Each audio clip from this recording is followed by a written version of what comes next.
Hello and welcome back. Today I'm doing another anime as God's thing. So yeah, let's follow back on our narrator on what he's doing in telling people about the gods of anime.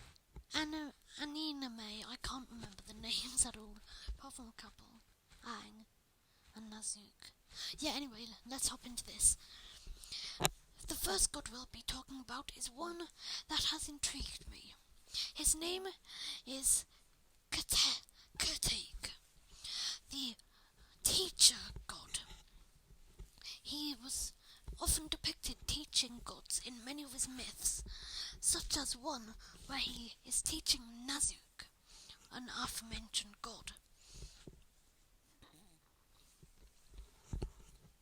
It's also noted that he is a very interesting character in the thing that he seems almost possessed. The reason he was chosen to be a god was actually because of the main god, who I have failed to find a English interpretation for the name, but basically the main god decided to make the best teacher in the entire of anime a god, to teach other gods. He was the fourth god he recruited from what I could find. He has gold rings around his arm, which was able to turn him to have any student's skill level, so he could work out what best to teach them. He was mastered in everything, and he was often depicted with some explosive, sharp bombs. He soon was employed by the evil giants, who we'll get onto later, to teach giantlings to grow up and destroy. But luckily, Katek decided it wasn't what he would do, and instead he decided to bounce back against them and raised an army. But that wasn't the only time the god squabbled with giants. No, it was far from the first. Introducing his powers, it's a lot like Nazuk's, apart from he's less powerful, despite being his trainer. Here you see that he has the same energy ball, but isn't able to make it levitate without his own connection. He has many other small details on him, such as his red emblem, which if he taps will make anything he looks at instantly explode if it isn't alive. This was very useful in one case in the giant attack when he needed to block off a cave. And that's enough about this god.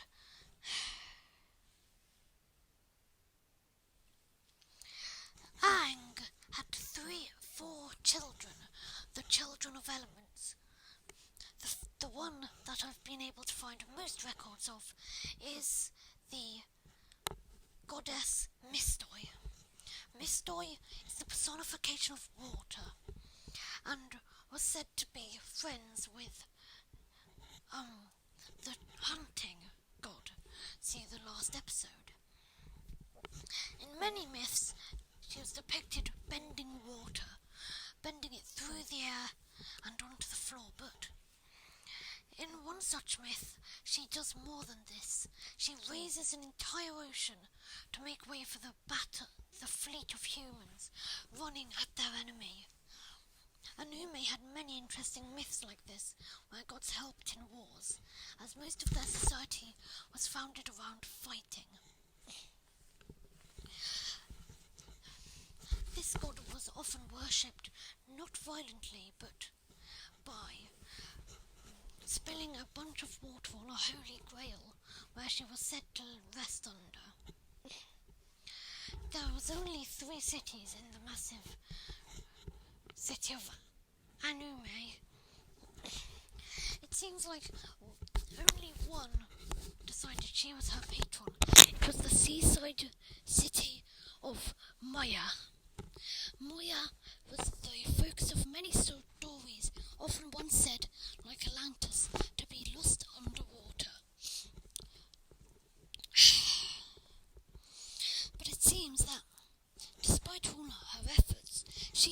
no such big of credit as her father. See, this certain god had some really weird factors playing into her design. It's how she always seemed to end up losing, but not in the way you expect. She'd end up losing, but win. She was kind of the Loki of this mythology.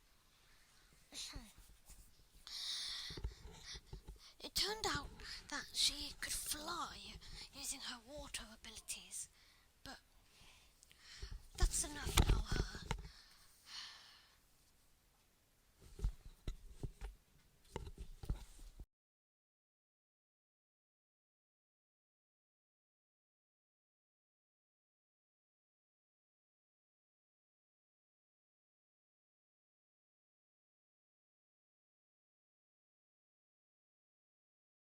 The final god we are going to be talking about is the god of animals, otherwise known as Boar Man. Well, that's the closest to English I could get it. You see, this god really didn't have a name. His name was ever changing in the mythology. At one time it was Hatashke, and the other time it was Inuseik. But for simplicity, I'd call him Boar Man. He was one of the most minor gods, but one of the most documented. He was documented wielding a staff which could shepherd any animals from anywhere. And the reason you know he's minor is because he doesn't have orange on him. Instead, he has a staff with a little orange ball. Other things to note about this deadly warrior is that in the giant attack, it was noted that this god was actually used and be vital in the attack by leading a herd of wild animals into the fight, ending up winning the war. As for why he wasn't a major god, it was because he didn't have many dedicated people to look after him, apart from the druids.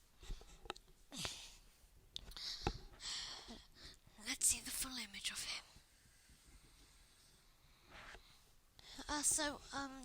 Do you like this end credit scene? I do. So basically, I just want to say I loved all the drawings.